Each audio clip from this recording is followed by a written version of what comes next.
Hey guys, I want to go ahead and do another video for the Taylor series. This one's from 2019, and I just kind of want you guys to see, how they are, setting up these Taylor series and what they're going to ask you, what to look out for.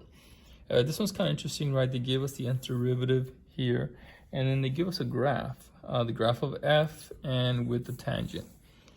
So it says you got a function f has its derivatives of all orders. For all real numbers x, a portion of the graph of f is shown, along with the line tangent to the graph of f at x equals 0. Selected derivatives of f are given in the table above. It says write the third degree Taylor polynomial of f about x equals 0. And if you notice, if you've seen the other videos, they're asking the same thing, aren't they? Write the first non-zero terms, or write this degree polynomial. So how am I going to write the third degree Taylor polynomial? Okay. And you guys already know this, but we start with our expansion here. Okay. F of 0, the first derivative, the second derivative, the third derivative, at about, centered at x equals 0. Okay. So what's f of 0? Well, remember, this is the graph of f. So 0, 3 is right there. So f of 0 is 3. Okay. F prime, remember, this is the second derivative. F prime, we've got to find the slope of this line, this tangent line. And when you do that, you get 1, 2 over 1, so it's -2. The slope of that line is -2. And that's how I got that. Okay. Over the 1 factorial. And then we just continue. F double prime is 3. Okay, and the third derivative is -23 over 2. And then we're just going to go ahead and evaluate that, simplify a little bit further. This becomes 3 minus 2x. And then simplify this guy here. Now for this guy here, 3 factorial, there'll be 6. And that should give you -23 over 12. And that's pretty straightforward. And that's part A, guys. Okay, we wrote the third degree Taylor polynomial about x equals 0, which is, of course, the Maclaurin, right? And that's it. Pretty straightforward. For part B, though, notice that it says write the first 3 non-zero terms of the Maclaurin series for e to the x. Now, for this one, I think the majority of you would probably memorize it already. If not, just make sure you know how to derive it. It's pretty straightforward, but I think for most of us, your teacher, your professor is going to tell you to, memorize it. And here it is. Okay. So the first 3 non-zero terms for e to the x. And then it says write the second degree Taylor polynomial for e to the x times f of x. Okay, so do we get f of x? Yeah, f of x. We got it. Okay. Right here. So now what we have to do is we have to go ahead and multiply this out. Okay, we have to multiply this out. Now they only want the second degree. Okay, so what I did is here e to the x times f of x. And we're just going to go ahead and distribute 1 times 3, 1 times -2x, all through here. Same thing with the x times 3, x times 2x, x times 3 half x squared. Okay, same thing with the x squared over 2. Okay, and then x squared times this -2x. That's your -2x cubed over 2. And finally this one. Now I did more than I needed to, because remember, they're only asking for the second degree. Okay, so I did it, I guess, more than I needed to, and that's okay. I just kind of wanted to show you guys how it gets developed. So I only needed up to here, okay? Up to this part right here. But just be careful.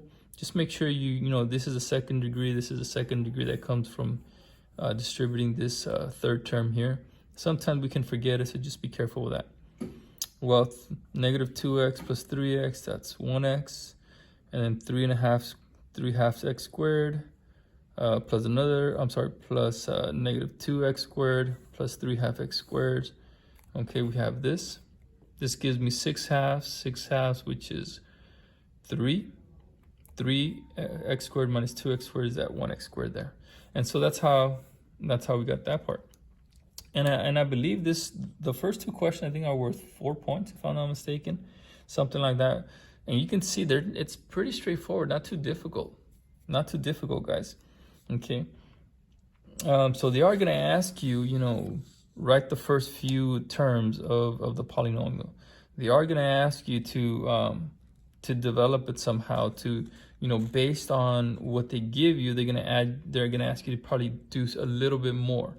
If you remember from 2018, they gave you that logarithm and they asked you to, we use substitution to conform it to something else, okay? So part C, it says, let h be the function defined by this integral. H of x is equal to the integral from 0 to x of f of t dt. Use the Taylor polynomial found in part A to find an approximation for h1. So let's say you don't know how to do it, right? You just go step by step. Okay, well, this is h of 1. So plug it in here, plug it in there. Okay, right? So what do we use in part A? Well, in part A, we got this.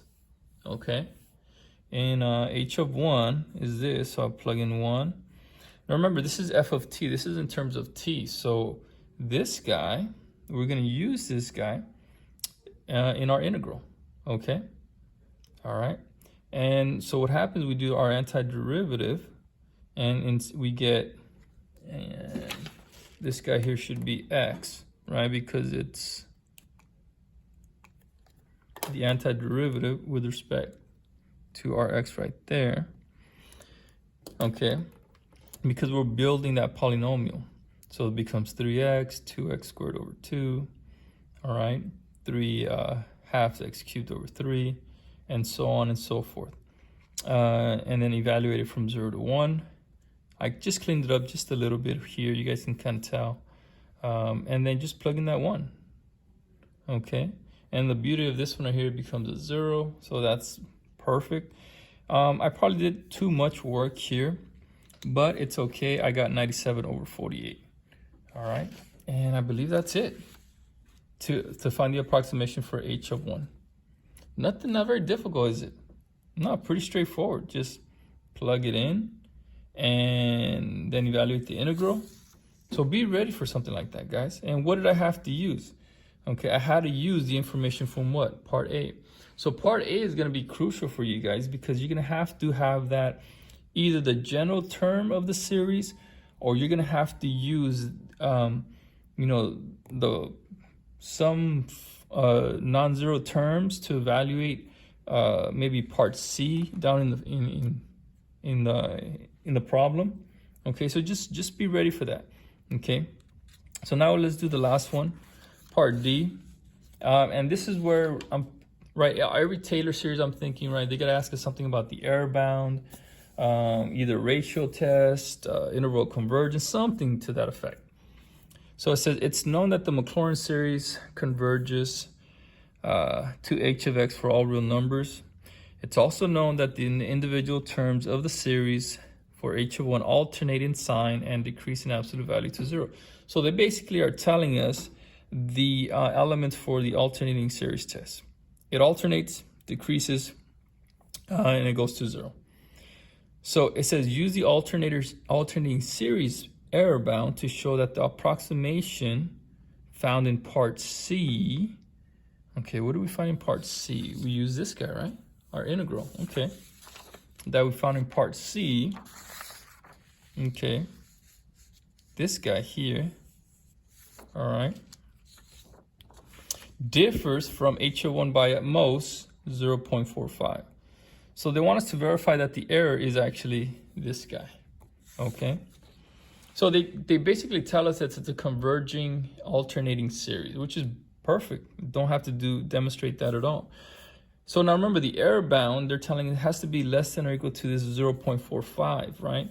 And remember, we usually use the first term that we left off with, all right? And we use this guy right here, right? We use the third degree. That's what we got from part A, and that's what we were using, okay? And that's what we used here for part C, if you recall, right? And then when I did the antiderivative, I got that fourth degree here, okay? Now, in order, so now, remember, in order to go ahead and continue to use it, I have to use the first term that was left off. So we ended up here, right? Okay, so if I continue one more, all right, what happens? Well, I get the fourth derivative, which they give me. They give me it's 54, right? Okay. And I just decided to simplify it here. So now this is the fourth degree, okay? Now, remember, okay, it's the first term that was left off. And I'm here, I have x to the fourth, right? But remember, the part C that I use is the integral, okay? So the antiderivative, which is the fourth degree. So I need to go ahead and do the same thing for this guy here, okay, using my integral, okay, to get the fifth degree term, which is what I'm going to use, all right? And if you notice, that's what I did. I got t to the fifth, then 12 times 5. I simplified this. I got 9 over 20, and then the integral from 0 to 1, and that's how I got 9 over 20. And so this is my error bound, okay? And this does actually equal 0.45. So notice that little bit of a little twist, right? We know that we ended up using x cubed, right? So I need the next one. Okay, the next term in the series is the fourth degree, and it's this guy here. Well, is that what we're gonna put in there? No, not necessarily, because in part C, how did we evaluate it? Well, we did the antiderivative of the cubic, right? Well, if I'm going one term more, I do the same thing, but I have to do it for the fourth degree here.